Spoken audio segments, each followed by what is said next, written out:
আচ্ছা, এত তো খাওয়া দাওয়া দেখছো, কোনোদিন জিজ্ঞাসা করেছো আমি কোন স্কুলে পড়তাম? আরে হ্যাঁ গো, এসো আমার সাথে সেই কৃত্তিবাস মুখার্জি উচ্চ বিদ্যালয়। কেন জানি না এখানে পা দেওয়ার সাথে সাথে একটা আলাদাই অনুভূতির মধ্যে ঘুরপাক খাচ্ছে। শুরুতেই মনে পড়ে যায় হারিয়ে যাওয়া সেই ক্লাসরুমটিকে, সেই ব্ল্যাকবোর্ড, সেই বেঞ্চি, এমনকি সেই স্যারেদের দেওয়া সেই শাস্তি। আজই সবকিছুই যেন চোখের সামনে ভেসে উঠছে। আর 4 পিরিয়ড হওয়ার সাথে সাথেই মনে পড়ে যায় সেই মাসির হাতের ঘন্টা বাজানোর কথা। বর্তমানে কিন্তু এই স্কুলকে এখন অন্য রূপেই দেখতে পাবে তোমরা, যেখানে দেওয়ালের প্রতিটা অংশে কিন্তু রাখা রয়েছে মনীষীদের নাম, এছাড়াও তাদের বাণী। তবে এই স্কুলে কিন্তু আগে বেশিরভাগ সময়টা আমরা এই ওপরেই কাটাতাম, যদিও ওপরটাও বদলে গেছে। এবার কথা হচ্ছে স্কুলে আজকে আসার কারণ। আসলে এই যে এত সুন্দরভাবে আজকে স্কুল সেজে উঠছে তার একটাই কারণ গো, 18ই জানুয়ারি নাকি এই স্কুলের উদযাপন দিবস, যেখানে সাংস্কৃতিক অনুষ্ঠান থেকে শুরু করে হই হুল্লোড় সবকিছুই থাকবে। তাই আমার মতন তোমরাও যদি এই স্কুলের প্রাক্তন ছাত্রছাত্রী হয়ে থাকো, অবশ্যই সেই দিনটা এসো কিন্তু, কারণ স্কুল জীবন আমাদের থেকে হারিয়ে গেলে কি হবে, আমরা কিন্তু স্কুল জীবনকে ভুলতে পারবো না। 2025-এ আমাদের 75 বছর পূর্তি হচ্ছে, তো সেই জন্যে 18ই জানুয়ারি 2025 যেটা আমাদের প্রতিষ্ঠা দিবস, ওই দিনই আমাদের প্রাথমিক পর্যায়ের একটা উদ্বোধনী অনুষ্ঠান হবে।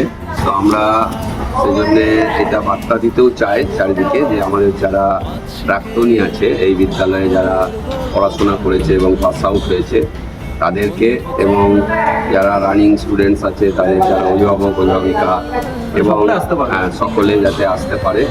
এই বার্তাটা আমি চাইবো যে সারা বিষ্ণুপুর শহরে বা আমাদের চারদিকে ছড়িয়ে দিতে।